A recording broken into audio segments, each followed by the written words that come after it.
So what I did was we took a little trip to Dollar General, not the dollar store, Dollar General. And we found these little bowls. So it's just a metal bowl, it's pretty rounded. And we did those with the first one. Then we discovered an easier way to do this.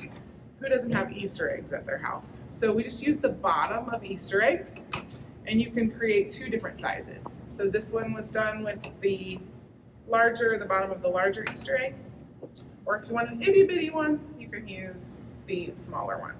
So all you have to do is take that and some Model Magic. Once again, Dollar General. This was $1. This was free from my mom's basement. So don't go invade my mom's basement, that would be weird. So you want to cut this open.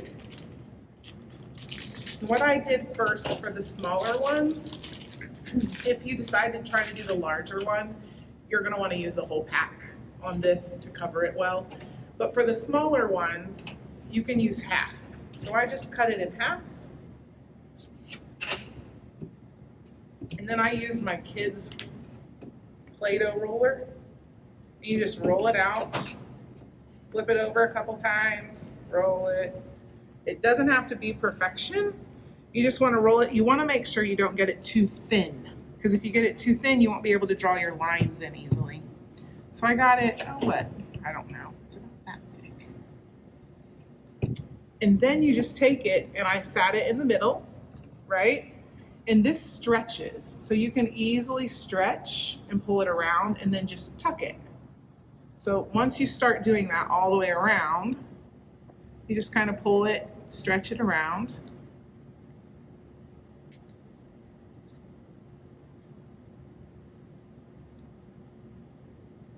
Maybe I should have rolled that a little bit thinner, but like I said, it stretches, so you can just kind of gently pull at it and it'll stretch. It's the beauty of Model Magic.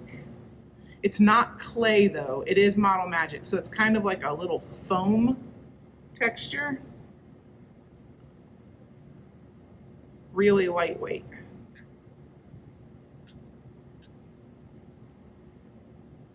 If you get into a predicament that you've got like some holes like that is, just push it back together, or if you have some extra, you can fill it in. It's no big deal. So I could take this and go here and just push it in and it'll go flat. You just have to work at it. You want to have a good bottom around it, like an edge, so it's tucked in inside the egg. So like you can see it better on this one probably, how it's tucked inside. This isn't perfect, but for the sake of time, that's what you do. You just keep tucking it around.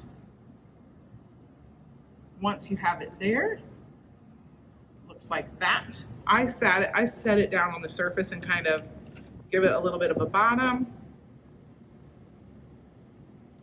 Snag those pieces out that you don't need, because you might need those later. Then I take this extra, roll it kind of into a cylinder, roll it out.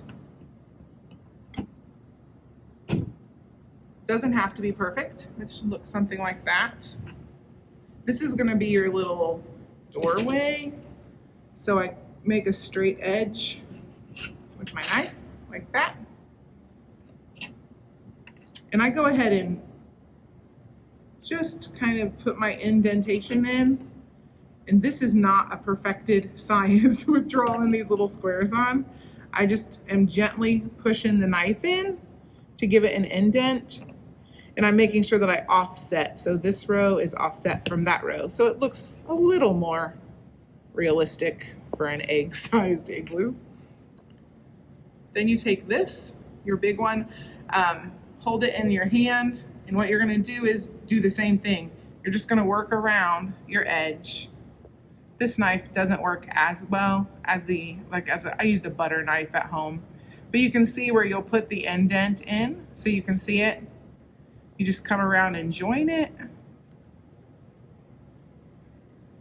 right? So you'll have that all the way around.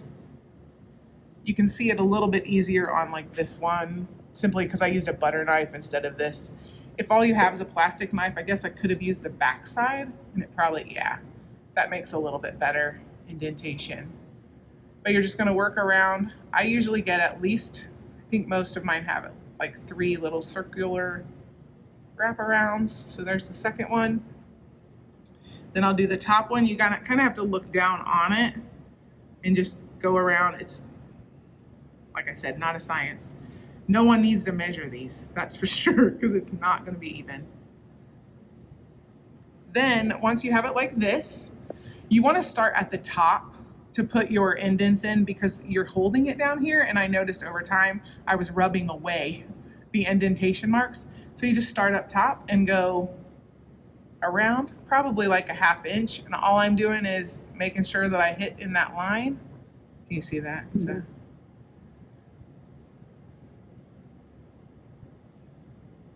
and then you would go around the bottom, and just once again you're offsetting. So since I had this line, I want it to be in the middle here, and you keep going around. So let me show you how to do this part, because you can figure out how to continue around doing that. I always trim off the very edges just to give it more boxy. You simply turn it like into a little upside down U. I try to find a spot on my igloo that I don't like, that I want to cover up. And you simply, with this stuff, it will stick. Like, you don't have to do much. You just stick it on and wrap it around.